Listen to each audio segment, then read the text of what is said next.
una de las confesiones y de los gritos de confianza de un hombre hacia Dios más glorioso que vas a encontrar en la Biblia.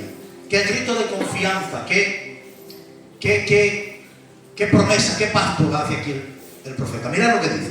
Está en Habacuc capítulo 3, del 17 en adelante. Dice, qué bonito, dice: aunque la higuera no florezca, ni en las vides haya frutos, aunque falte el producto del olivo, y los labrados no den mantenimiento, y las ovejas sean quitadas de la majada, y no haya vacas en los corrales, con todo, yo me alegraré en Jehová, y me gozaré en el Dios de mi salvación.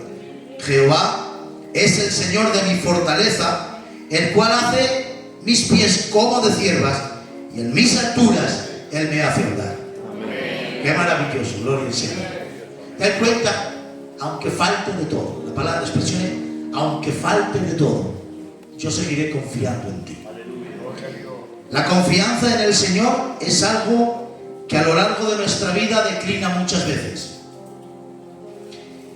Hasta llegar a esto, Habacuc, hasta llegar a esta confesión, ha tenido que pasar por mucho. Ha tenido que enfrentar crisis de fe. Ha tenido que enfrentarse a una situación muy complicada que nos vamos a enfrentar nosotros esta tarde. ¿De acuerdo? Miren, Habacuc hace un grito al Señor y le viene a decir: Señor, ¿por qué no haces nada? Fijaros lo que dice: ¿hasta cuándo, oh Jehová, clamaré y no oirás? Daré voces a ti a causa de la violencia y no salvarás. Dice: ¿por qué me haces ver? Le dice el profeta a Dios: ¿por qué me haces ver iniquidad y haces que vea molestia? Destrucción y violencia están delante de ti, pleito y contienda levanta. Dice: por lo cual la ley es debilitada, el juicio no sale según la verdad, por cuanto el impío asedia al justo, por eso sale torcida la justicia. Habacuc se está rompiendo la cabeza y hace una oración al Señor. Dice: Señor, mira cuánto pecado. Señor, mira cuánta maldad. Señor, mira cuánta injusticia. ¿Cómo es que no haces nada? Esa es la oración de Habacuc. Pero ¿cómo no haces nada, Señor? ¿Cómo no te mueves? Mira cuánto pecado. ¿Por qué no haces nada? Esa es la angustia de Habacuc. Me he dado cuenta que esta situación, este conflicto, no solo lo sufre Habacuc, también lo sufría Job cuando dijo: ¿por qué viven los impíos? Dice Job, y envejecen y no viene azote de Dios sobre ellos.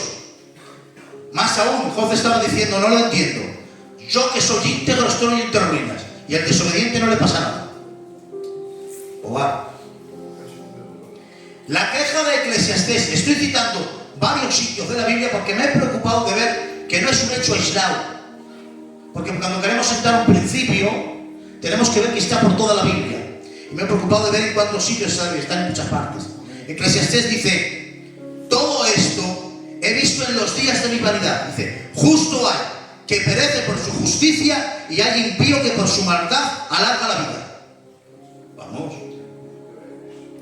Jeremías, otro más, que enfrenta esta situación, dice: justo eres tú, oh Jehová, para que yo dispute contigo. Sin embargo, alegaré mi causa ante ti. Dice: porque es prosperado el camino de los impíos, de los malos, y tienen bien todos los que se portan deslealmente. ¿Por qué? ¿Por qué pasa esto? ¿Por qué al malo le va tan bien? ¿Por qué Dios no castiga el pecado ya? ¿Por qué no lo hace? Voy a entrar un poco más adentro.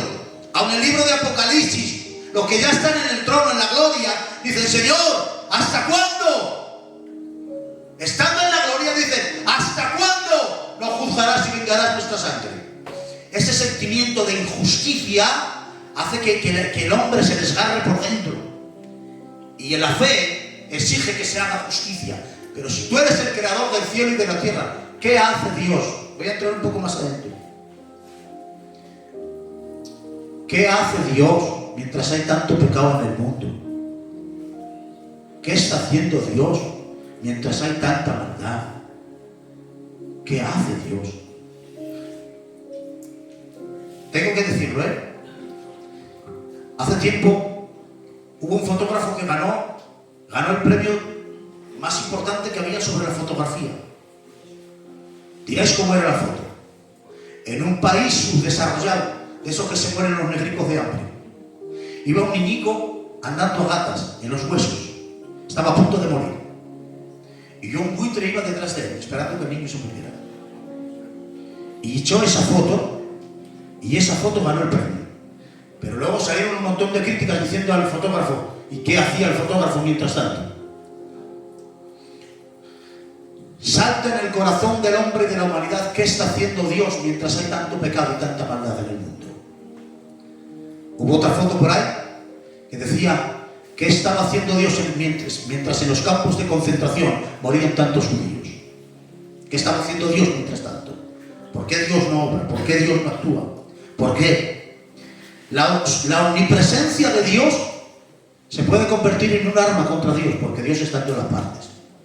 Y la omnisciencia también, porque Dios lo sabe todo. Entonces, ¿qué está haciendo Dios? ¿Por qué Dios? Esta es la pregunta. ¿Por qué Dios no castiga el pecado ya? No castiga el malo ya, inmediatamente. ¿Por qué? Vamos a dar 3 razones.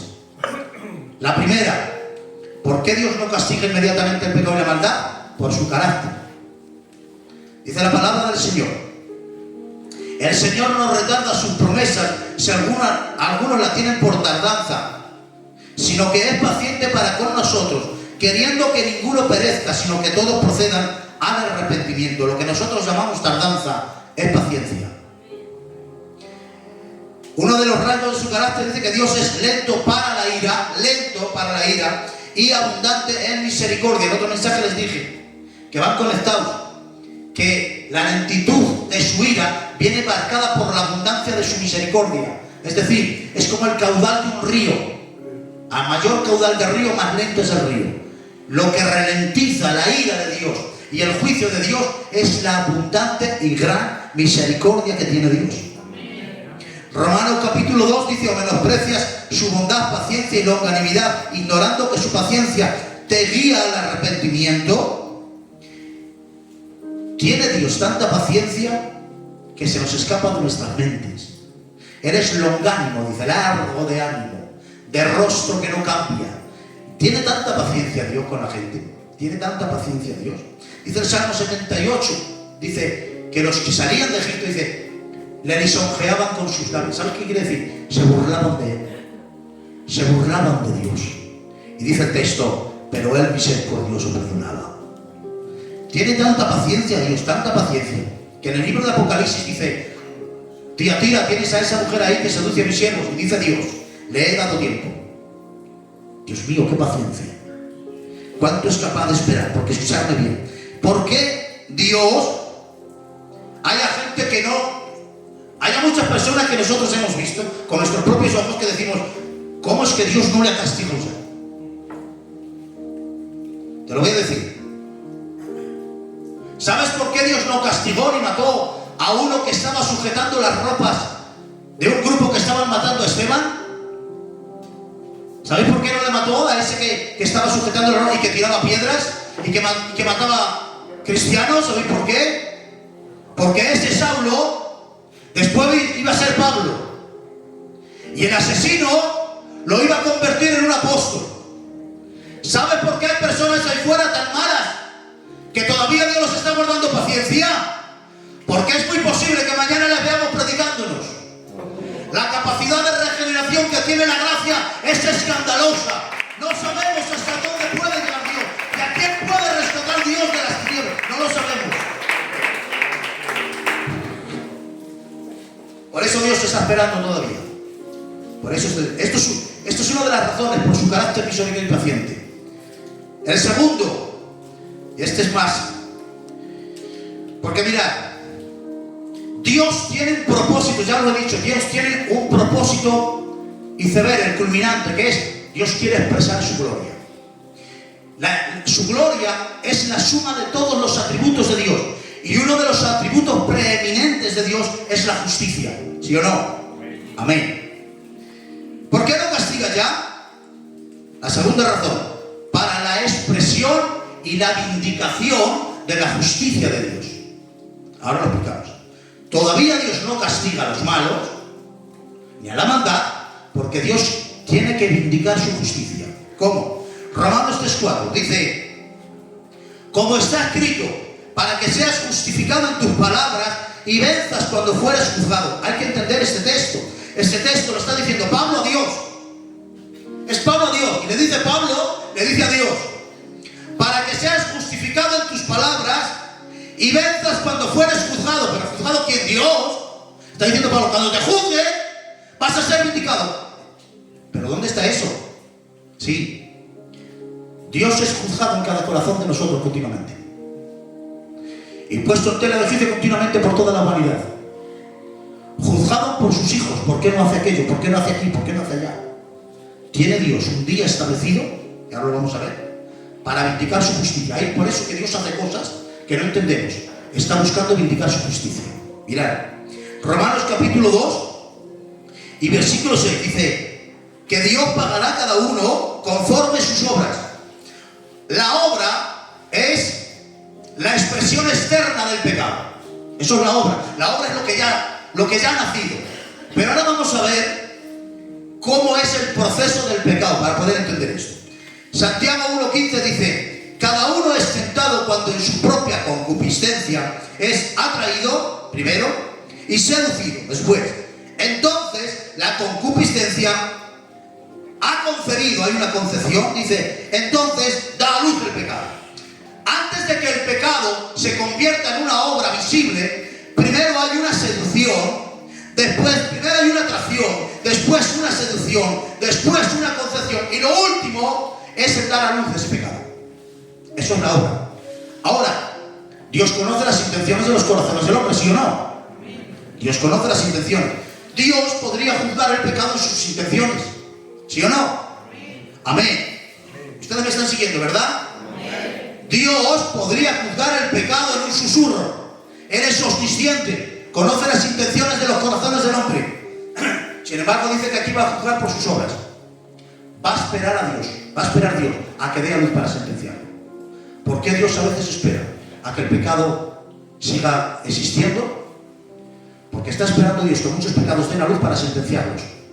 Porque en esa manifestación del pecado Él vindicará su justicia. No sé si me estáis entendiendo. Mirad, Romanos capítulo 1.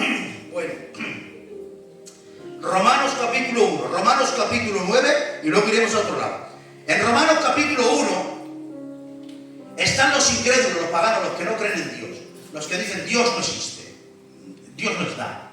Vale, dice Dios, está bien, no queréis creer en mí, no veis la creación y no queréis creer en mí, dice, os abandonan vuestras propias concupiscencias.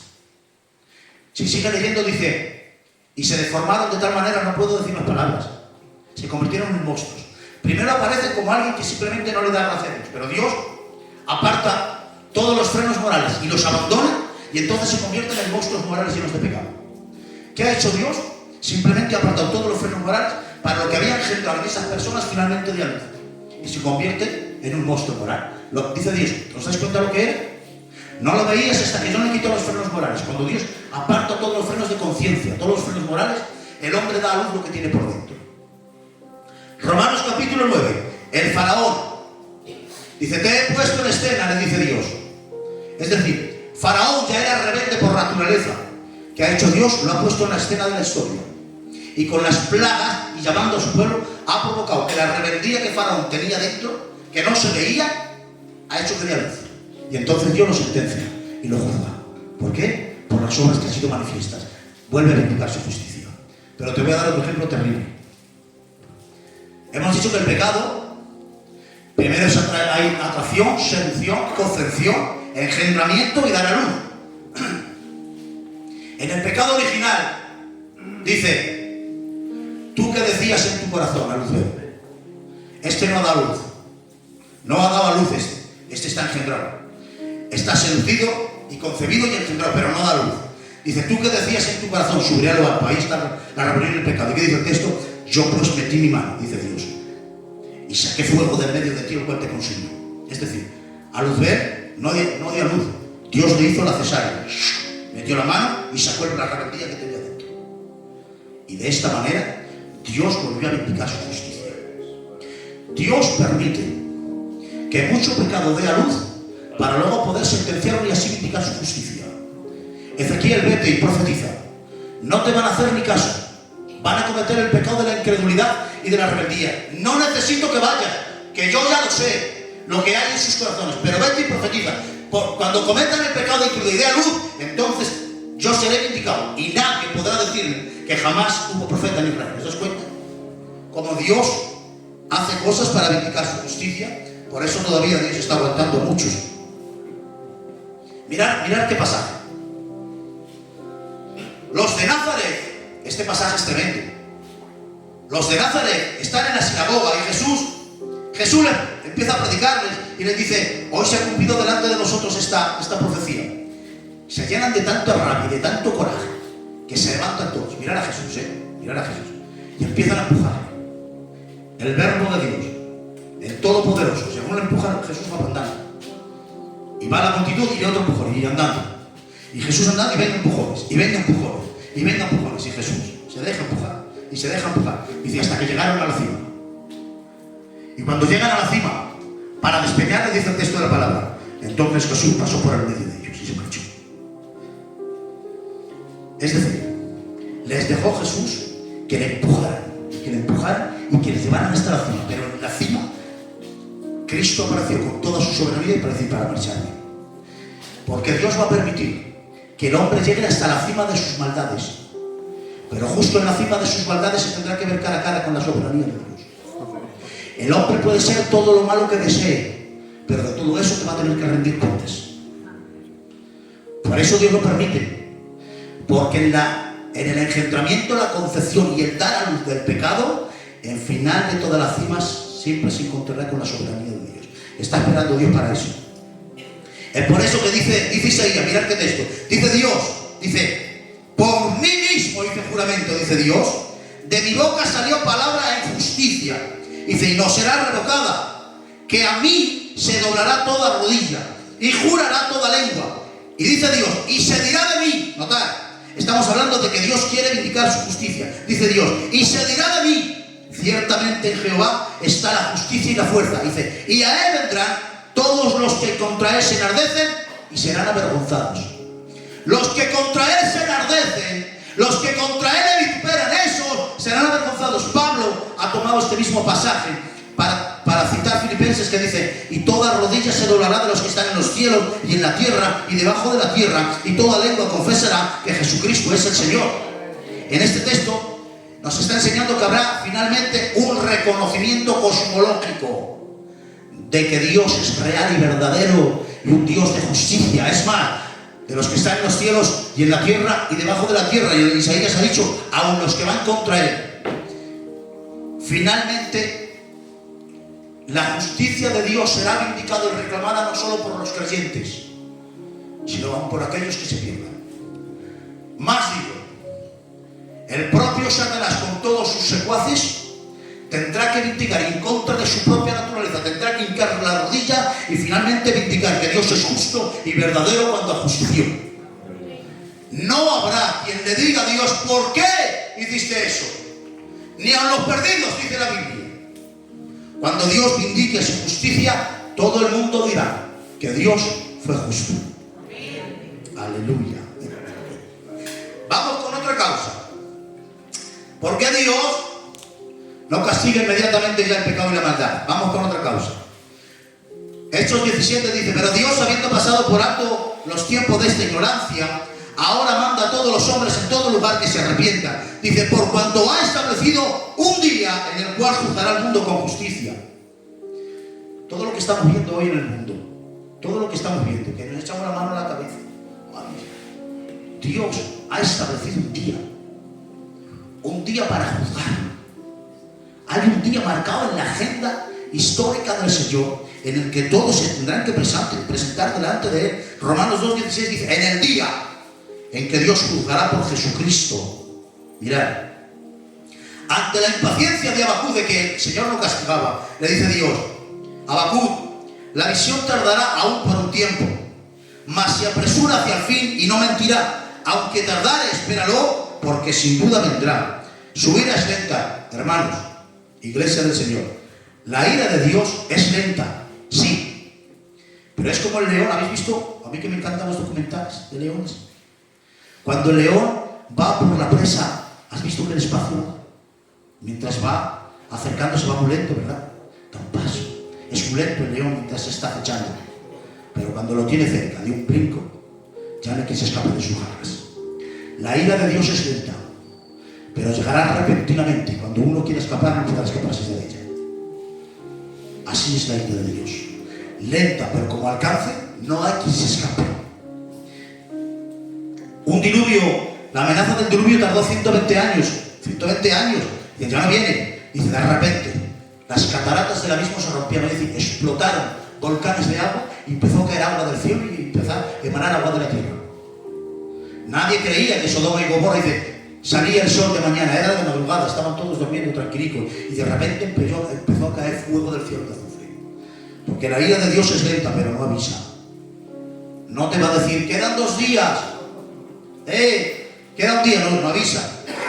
Por eso Judas capítulo 14-15 dice, también profetizó Enoc desde Adán diciendo, vino el Señor con sus santas decenas de millares para hacer juicio contra todos impíos y dejar convictos a todos los impíos de todas sus obras y de todas las cosas, de todo.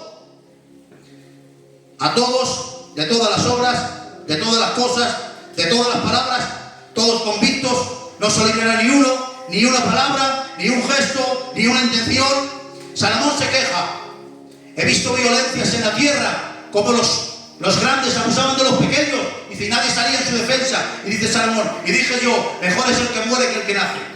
Ver esas injusticias, que nadie sale en defensa de ellas, hizo que Salomón aborreciera la vida. Porque no hay nada más que te destroce el alma que ver las injusticias, cómo hay gente inocente que ha pagado sin tener culpa. Estos casos que están todavía sin resolver. Muertes que todavía no han sido justificadas. Cosas que se hicieron en la oscuridad de la noche y que nadie ha juzgado. Asesinos que jamás se han presentado delante de un juez. Llegará el día que se tendrán que presentar delante de Dios y no habrá persona que se libre de aquel escrutinio de Dios tan perfecto que verá hasta las intenciones de los corazones. Aquellos que nunca pagaron por sus delitos tendrán que rendir cuentas delante del trono de Dios. Y Dios ha establecido un día para eso. Por eso Dios está esperando. Por eso Dios está esperando. Dice el Señor, mía es la venganza. Ay, Padre. Dice Dios, mía es la venganza. Yo pagaré. Así que tranquilos. Tranquilos. La maldad un día será castigada por el Señor. Ahora bien, 3 razones por las que Dios no castiga inmediatamente. Primero, por su carácter paciente. Segundo, porque ha establecido un día para juzgarlo. Y tercero, para dar lugar a la expresión y la vindicación de su justicia. Amén. Amén. Aleluya. ¿Están ustedes bien, verdad? Es que el problema de Habacuc es otro. Es que el problema de Habacuc es más profundo. Habacuc no se queja de que haya problemas, de que haya pecado en el mundo. No se queja de eso. Lo que a Habacuc le rompe la cabeza es que haya pecado en medio de su pueblo y Dios no haga nada. Ese es el problema. Pero Señor, tu pueblo, porque los paganos, los incrédulos, el pecado de tu pueblo, la inmoralidad de tu pueblo, la injusticia de tu pueblo, los ladrones de tu pueblo, ¿por qué no haces nada? Este es el conflicto. No fueron aquellos siervos donde el Señor, si tú sembraste es bueno, ¿por qué ha salido mal? Se llenan de asombro. ¿Cómo es que entre el trigo ha salido la cizaña? Pues sí, hermanos, asombroso. Entre el trigo ha salido la cizaña. Históricamente, donde ha habido trigo, siempre ha habido cizaña. ¿Por qué? ¿Por qué hay tanto pecado en medio de las iglesias? ¿Por qué se cuela la inmoralidad? ¿Por qué? Pero si está en la iglesia del Señor, ¿por qué? Pues primera respuesta, porque no todo el que dice israelita es de Israel. Esa es la primera. Dice Pablo, dice, porque yo sé que después de mi partida entrarán en medio de vosotros lobos rapaces. Dice Pablo, mientras yo estaba, no pisa ni uno, pero cuando yo me marche, va a haber lobos disfrazados de ovejas que se van a meter dentro del rebaño. Y mirad cómo es Pablo, este no se casa con nadie. Al que se lo está diciendo Pablo, dice, y aun de vosotros mismos, les apunta con el dedo, y aun de vosotros mismos, se levantarán quien hable cosas perversas al Padre. Lo digo, hermanitos, los falsos creyentes son tan reales como los verdaderos. Existen falsos creyentes, pero no lo digo yo, lo dice la Biblia. Juan 6:70. No os he escogido, si queréis más ejemplo que esto, dice Cristo a los discípulos, no os he escogido yo a los 12, y uno de vosotros es diablo. Segunda de Timoteo. En los postreros días habrá hombres de esta manera, dice el versículo 5, que tendrán apariencia de piedad. Ay, Dios mío. ¿Sabes qué significa que tendrán apariencia de piedad? Que parece. Dice, y algunos hombres han entrado encubiertamente, hombres impíos, que tienen apariencia de piedad, que parece. Éfeso. Has probado a los que dicen ser apóstoles, dice, y no lo son. Predicadores, que no lo son. Eso dice aquí. Esmirna, yo conozco tus obras, y la blasfemia de los que dicen ser judíos y no lo son, sino sinagoga de Satanás. Esos son. Pérgamo, estás morando justamente en el mismo trono de Satanás. Sardis, yo conozco tus obras, que tienes nombre de que vives, pero estás muerto. Entre el Tiro, históricamente siempre ha habido cizaña, siempre. Le dicen los discípulos al Señor, quitamos la cizaña. Dice, no la quitéis. ¿Por qué? Porque el trigo y la cizaña son iguales. Dice, no lo quitéis porque vosotros no sabéis distinguirlas. Igual arrancáis uno que es bueno. Porque la cizaña se disfraza tanto de trigo que no es fácil. No es fácil. Hermanos, hay disfraces tan buenos que hay lobos que pasan por ovejas. Son tan buenos que no se distinguen. Cuando Jesús dijo, nosotros ya porque lo conocemos la historia, porque nosotros ya no la conocemos, pero cuando Jesús dijo a los discípulos, uno de vosotros me va a entregar, nadie miró a Judas. Que no miró nadie a Judas. Encajaba más en un traidor. ¿Sabes quién encajaba más? Simón el celote, que era de los celotes, un guerrillero, uno que estaba acostumbrado a pelear y a matar, que había más en ese. ¿Y por qué no Mateo, el publicano, que estaba acostumbrado a traicionar a sus hermanos? Y los hijos del trueno, que no hay quien esté al lado de ellos. Encajaba cualquiera mejor a todos ellos. Nadie miró a Judas. Pero el que menos parecía ese era el que traicionó. Porque distinguirlo no es fácil, hermanos, no es fácil. Dice, cuando Satanás le dijo a Dios, a Dios, toca lo que tiene a Job, tócale. Verás cómo blasfema en tu propia cara. Pero si ya les quita los hijos, no, tócale a él. ¿Cómo es posible esto? ¿Cómo puede ser posible que Satanás diga, mira, Señor, es que su maldad está tan adentro de Job, está tan escondida, que si no metes la mano bien adentro, lo saca, no hay quien lo vea. Tócale, quítale los hijos, déjale en la ruina, saca lo que hay dentro, verás cómo hay blasfemia. ¿Por qué dijo eso Satanás? Por propia experiencia. Porque Satanás sabía, dentro de su propia experiencia, que se puede estar en la gloria y rodeado de piedras preciosas, pero con un corazón lleno de rebeldías. Y hay rebeldías que se pueden esconder detrás de muchas piedras preciosas.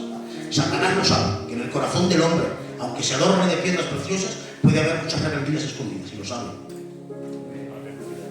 Porque es fácil disfrazarse. Es fácil. Con un beso, ¿recordáis? Judas, con un beso, con un beso, no con un hacha, no con un palo, no, con un beso. Porque para traicionar a Dios no hace falta irte al mundo. Con un coro se puede estar traicionando a Dios. Predicando se puede estar traicionando a Dios. Por el corazón con que lo estás haciendo. Si lo estás haciendo para su gloria o lo estamos haciendo para la nuestra. Fijaros bien, Jesús lanza esa bomba. Uno de vosotros me va a entregar. Es que esto... Oh. Mirad la situación. Hay una mesa, están todos sentados. Hay 12 más Jesús, son 13. Y no lo descubre públicamente. No les escarnece públicamente. Mientras están sentados, él ha dicho: uno de vosotros me va a entregar. Se oyen voces. Allí al final está Mateo hablando con el celote. Se oyen risas. Allí se oyen los sonidos de los cacharros, de los platos que están poniendo. Pero Jesús está con Judas frente a frente mirando. Lo que tengas que hacer, hazlo. Se oyen ruidos por todas partes, pero nadie oye esta conversación. Lo que tengas que hacer, hazlo. Justamente mientras todos están hablando, que nadie se da cuenta de las cosas que están pasando en esa mesa. Lo que tengas que hacer, hazlo. El que moja el pan en el plato, dice, y enseguida entró Satanás en el corazón. Entró Satanás en el corazón de un hombre mientras estaba así rodeado de discípulos y apóstoles. Entró Satanás en el corazón. Y dice el texto, y Judas se marchó, se levantó. Dice, y todos pensaban que iba a darle dinero a los pobres. No le descubrió Dios. Jesús no le descubrió públicamente, pero le echó de la mesa. No te descubro públicamente, pero tú no comes conmigo. Porque el falso puede venir todos los días al culto y levantar las manos y echar las ofrendas y cantar, si quiere. Lo que le está prohibido es tener una comunión cercana e íntima con él. No puedes. La conciencia se convierte en un desgarro en el alma y en el corazón que te impide comunión.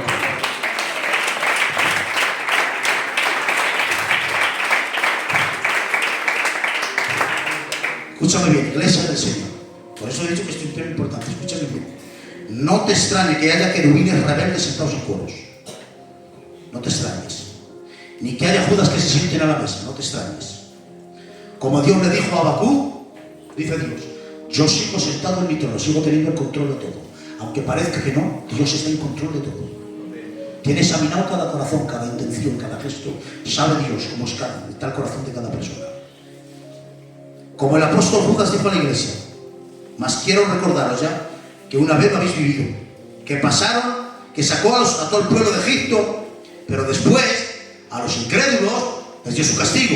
Salieron con todos, pero después de que Dios sacó a todos, a los incrédulos Dios los apartó. ¿Que tiene un día Dios?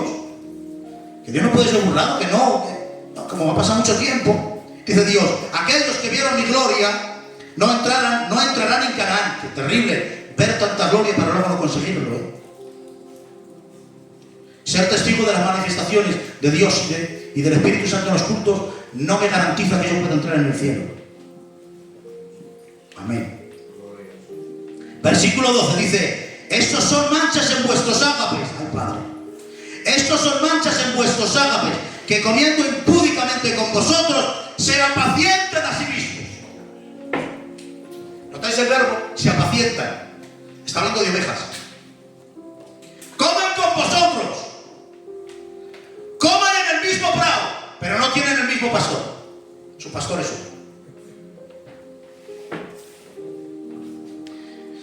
Son nubes sin agua, árboles otoñales sin fruto, 2 veces muertos y desarraigados. Parecen nubes, pero no tienen agua. Parecen árboles, pero no tienen fruto. Parecen vivos, pero están muertos. Pero el Señor dice, descansa, iglesia, descansa. No te preocupes.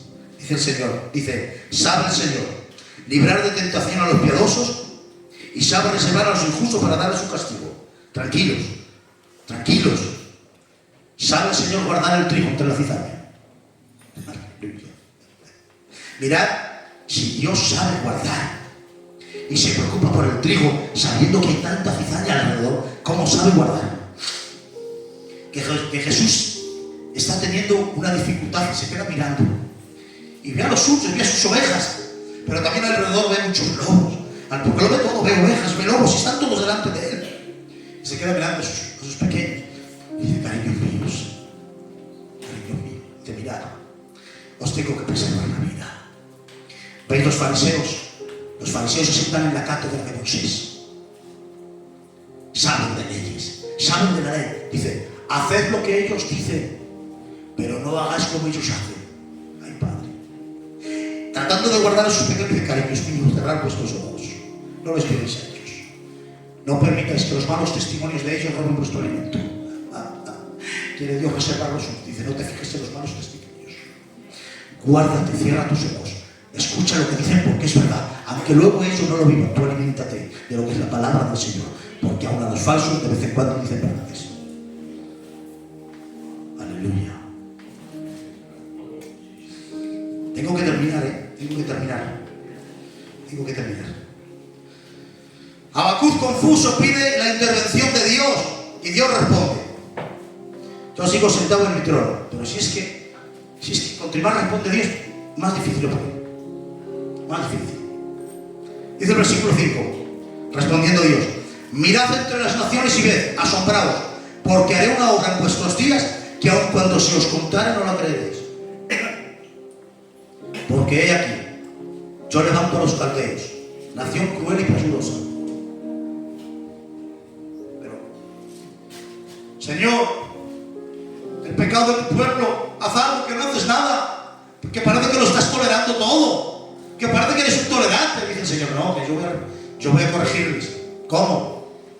Traigo a los babilonios, a los caldeos que son peores que vosotros. A ese que es peor que tú, lo voy a traer para que te castigue a ti. Y dice Habacuc, aquí ya me has matado. Aquí ya me has matado.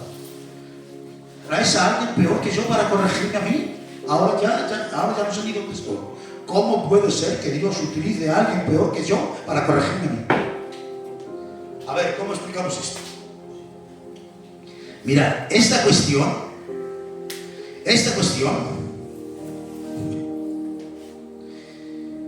también enfrenta a Romanos. ¿Cómo puede ser que Dios utilice el mal? Si a veces Dios utiliza hasta el pecado y el mal para corregir. ¿Cómo puede ser? ¿Cómo puede ser esto? ¿Cómo?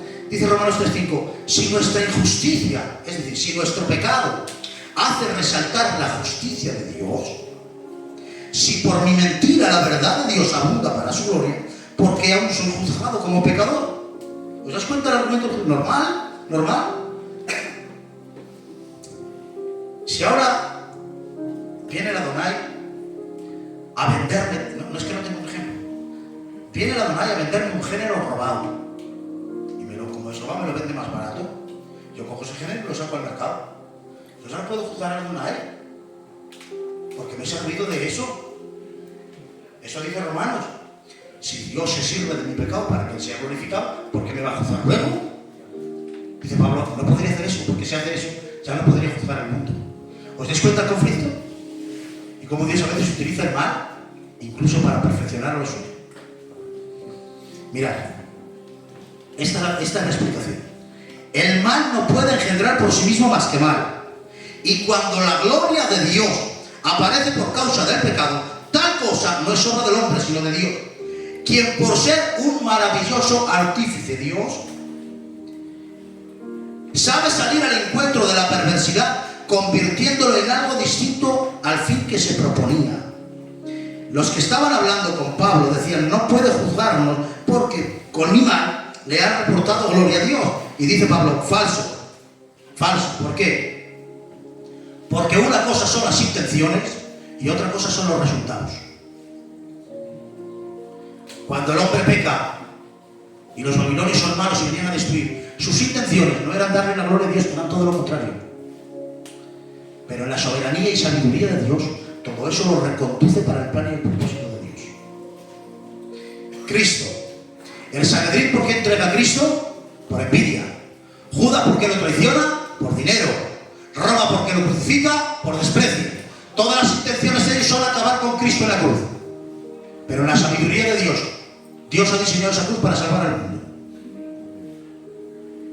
El Sanedrín, Judas y todos los que le han traicionado tendrán que pagar por sus intenciones. Pero Cristo ya ha sido crucificado antes de la fundación del mundo. Serpiente, tú le herirás en el calcañar y él te aplastará la cabeza. Es al mismo momento. Satanás, ¿quieres llevar a Cristo a la cruz para destruirlo? En la cruz te destruirá en la cruz. Pero tú pagarás por querer destruirlo en la cruz. Porque Dios no está detrás del mal, no lo provoca, está por encima. No lo causa, pero lo gobierna. Aplaudimos.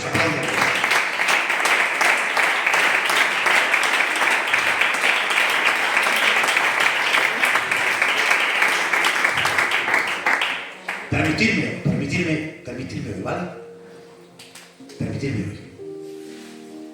Dios no está detrás de la maldad, no es el causante, pero lo gobierna. Es más, si Dios no gobernara el mal y el pecado del mundo, realmente no gobernaría nada. Porque el mundo está lleno de pecado y lleno de maldad. Mirad de qué manera Dios gobierna el pecado y la maldad históricamente. Hay tantos ejemplos, pero mirad esto. Dios manda a traer a los babilonios, a los caldeos, para que castiguen a su pueblo. ¿Cómo los castiga? Viniendo Nabucodonosor. Viene Nabucodonosor, destruye Jerusalén por causa de tanta idolatría que había. Dios manda a los babilonios, los castiga y se los lleva a Babilonia.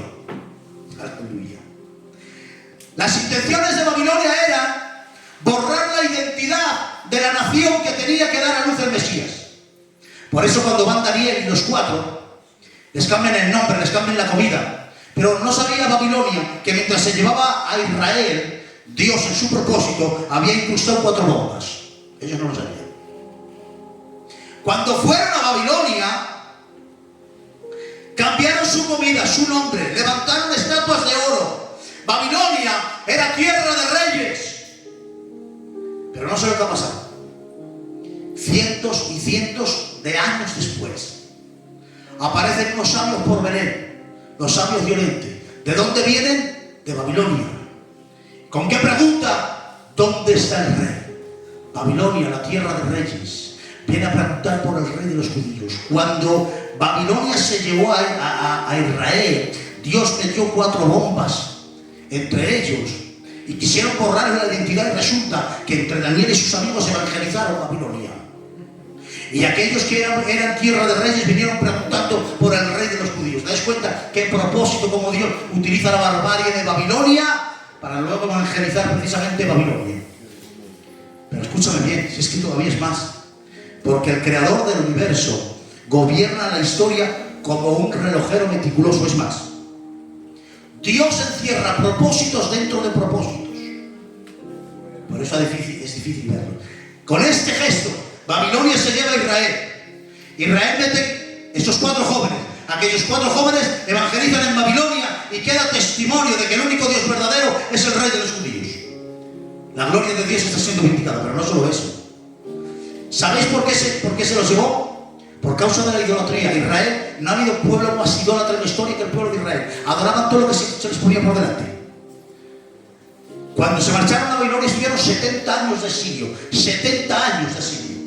Cuando regresaron, nunca jamás, hasta el día de hoy, se han vuelto a arrodillar delante de ningún otro Dios, nada más que de Jehová.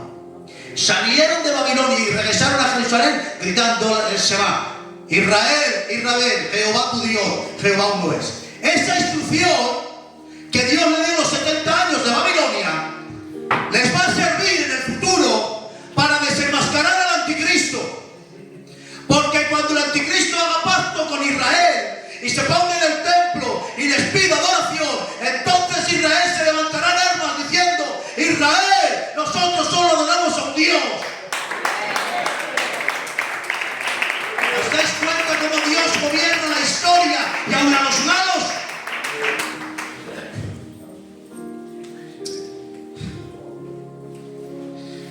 El gobierno que Dios tiene sobre el mal tiene tal precisión que Dios sabe hacer detonaciones controladas. ¿Saben lo que es una detonación controlada? ¿Verdad? Son estos señores que son expertos. Cuando un edificio está en ruinas que parece que se va a caer, claro, hay muchos edificios alrededor. Si ese edificio se cae por sí mismo, puede dañar a cualquier edificio de alrededor. Entonces vienen los expertos que ponen dinamita, lo explotan y hacen que ese edificio caiga por su propio peso y no afecta a los edificios alrededor. Sabe Dios hacer dentro de su pueblo detonaciones controladas. Hace que exploten cosas, pero su propósito nunca queda dañado. Por eso saltan tantas cosas como saltan, pero la obra sigue adelante. Caen hombres muy grandes, pero la obra sigue adelante. Porque Dios tiene controlado.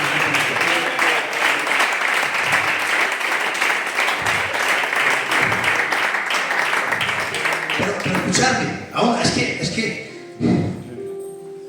cuando esto nos sucede, sufrimos crisis de fe. Sufrimos crisis de fe a veces cuando no entendemos cómo Dios gobierna. Mirad. Dice el Salmo 73: por poco mis pies resbalan, viendo cómo el impío prospera. Esto decía el salmista cuando veía que a los malos no les pasaba nada y estaban sufriendo una crisis de fe, como Habacuc, como Jeremías, como tantos sufriendo crisis de fe, porque Dios no castiga el mal. Pero estamos dando las razones de por qué Dios a veces permite y usa incluso el mal y el pecado para su gloria. Y aquí vamos a hablar de las razones. A veces Dios utiliza el malo para corregir al supuestamente bueno. Dice el salmista: por poco mis pies resbalan viendo la prosperidad. Dice, porque no tienen congoja, ni son azotados. Ya dice el versículo 21. Se llenó de amargura mi alma, y en mi corazón sentía punzadas. ¡Ay! ¿Qué grado de malestar, no creéis? ¡Ay, qué mal te está! ¡Qué mal te sentaba ahí! ¿Cuánto te amargaba que al malo no le fuese mal? Pues cuando al bueno necesita el castigo del malo, parece ser que el bueno ya no es tan bueno, ¿no? Si que el malo no le vaya mal, te está creando a ti una amargura, tu corazón tiene que ser examinado. Si sufres porque al malo no tropiezas y te amarga el alma que no le vaya mal, que es malo, tiene que ser castigado. Dice, tan torpe era yo que no entendía. Y era, mirad qué frase, dice el salmista, y era como una bestia delante de ti. Ay, Padre. El malo sacó a luz la bestia que tenía el bueno. Y en su reclamo de pedir justicia se estaba deformando y estaba dando a brotar la maldad que tenía el bueno dentro. Porque lo que nosotros tenemos dentro no lo sacan los buenos. La fe solo se purifica con fuego. Es nuestra respuesta ante los malos quien va a revelar lo que realmente tenemos dentro. ¿Cómo reaccionas cuando alguien te ofende? ¿Cómo reaccionas cuando pasas el coche por delante que no te ha respetado? ¿Cómo? Solo el malo saca de ti lo malo que tienes dentro. Voy a terminar. El salmista dice, por poco mis pies resbalan viendo la prosperidad de los impíos. Dice, ¿por qué no los castigas? Y quería que castigaran al malo. Pero no es un celo santo. No es el celo santo de Jesús, que hace un látigo de 3 cuerdas y se pone a limpiar el templo. No es un celo santo. Es que dice en el versículo 2 porque era, dice, porque tuvo envidia.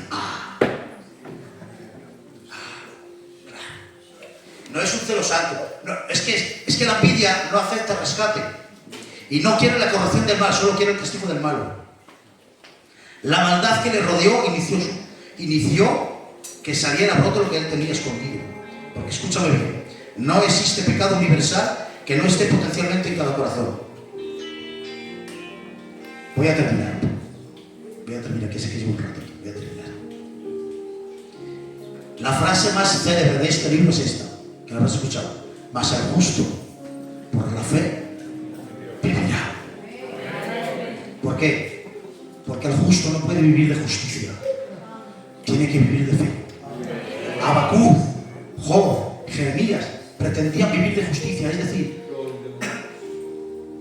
le estaban diciendo a Dios cómo tenía que administrar la justicia, cómo tenía que castigar al mal, cómo tenía que tratar a aquel. Y como Dios no obraba conforme él creía, estaban agonizando en su fe. Porque el justo no puede vivir de justicia, tiene que vivir de fe. ¿Y sabes cuál es la fe? Una transferencia de confianza. ¿En quién? Dejas de confiar en ti para confiar en él.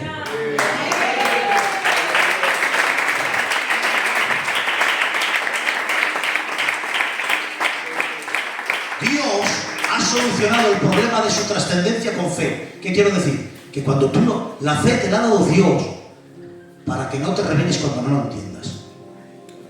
La fe es la barca que hace que no te hundas cuando no entiendas a bien. Así que termino.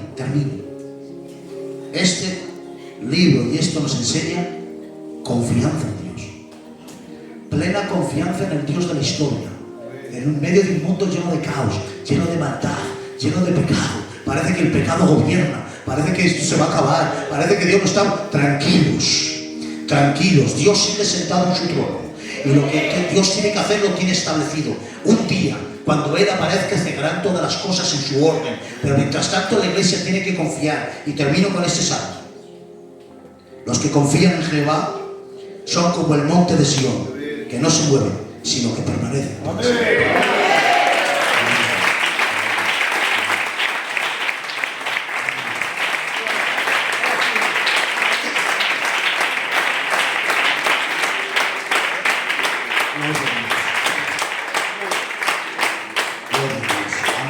Gloria al Señor. Aleluya.